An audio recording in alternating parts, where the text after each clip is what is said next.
دعا زہرا کیس میں ایک بہت بڑی پیش رفت ہوئی ہے، جس میں دعا زہرا کے اس کے ہسبینڈ کے ساتھ اس کو بازیاب کروا لیا گیا ہے، اور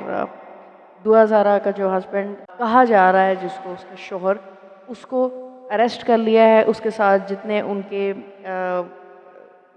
ہیلپرز تھے، جتنے بھی، ان سب کو بھی اریسٹ کر لیا ہے۔ اب اس میں سب سے پہلے تو ہم اپریشیٹ کر سکتے ہیں دعا زہرا کے والد کو۔ دعا زہرا کے والد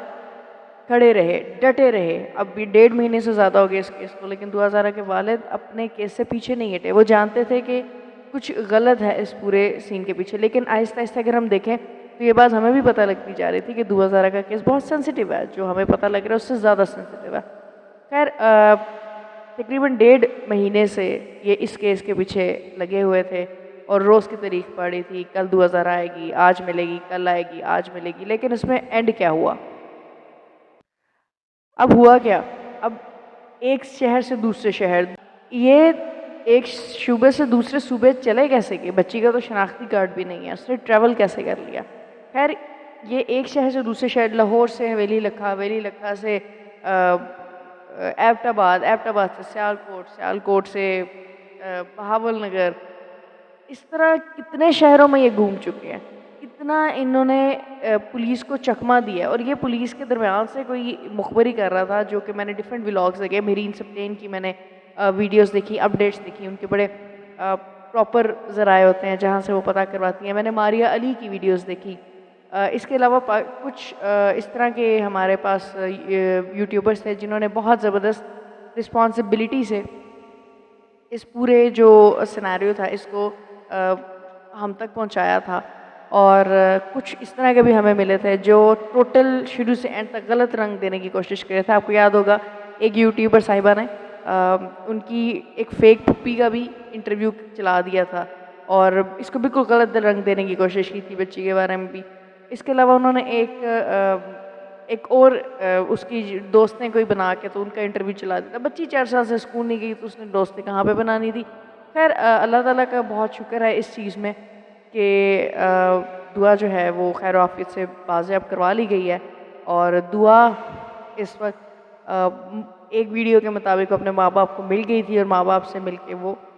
روئی ہے، اور دوسری کے مطابق ابھی دعا زہرا جو ہے وہ پولیس کی تحویل میں ہے، اور جو اس کا شوہر ہے ظہیر اور اس کے ساتھ جتنے سہولت کار تھے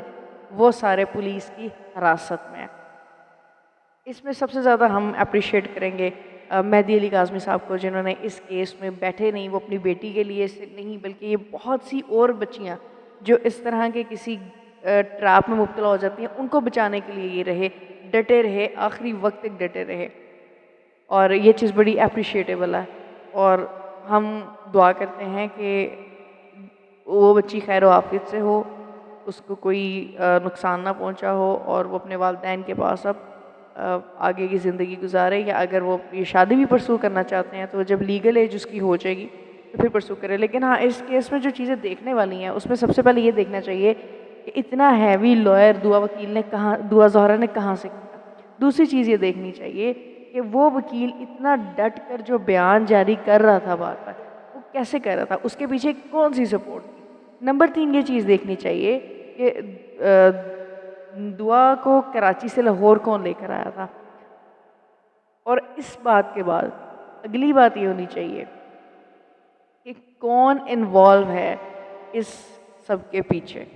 آخر مقصد کیا تھا، اور اگر یہ ٹھیک تھے، سچے تھے، تو یہ ایک شہر سے دوسرے شہر کیوں جا رہے تھے؟ اب ایک دوسری بچی بھی تو تھی جو وہ نمرہ کاظمی تھی۔ نمرہ کاظمی کا کیا تھا؟ اس کی عمر تھی، اس نے اپنی مرضی سے شادی کی، اس کو دارالامان بھیج دیا عدالت نے، اسے اپنی مرضی سے شادی کی، وہ خود پولیس کے پاس آئی، وہ خود مجسٹریٹ کے پاس آئی، جتنی دفعہ اسے پیشی کے لیے بلایا گیا وہ آئی، جتنی دفعہ اس کے ماں باپ سے ملنے کے لیے پیشی میں بلایا گیا وہ آئی، کیونکہ وہ کیس تھوڑا سا اوتھینٹک لگ رہا تھا، وہ اس طرح کا کیس نہیں لگا تھا جس طرح کا دعا زہرا کا کیس ٹویسٹڈ تھا۔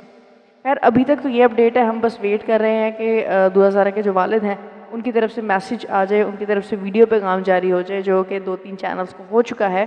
تو پھر انشاءاللہ تعالیٰ وہ ہم آپ سے شیئر کرتے ہیں۔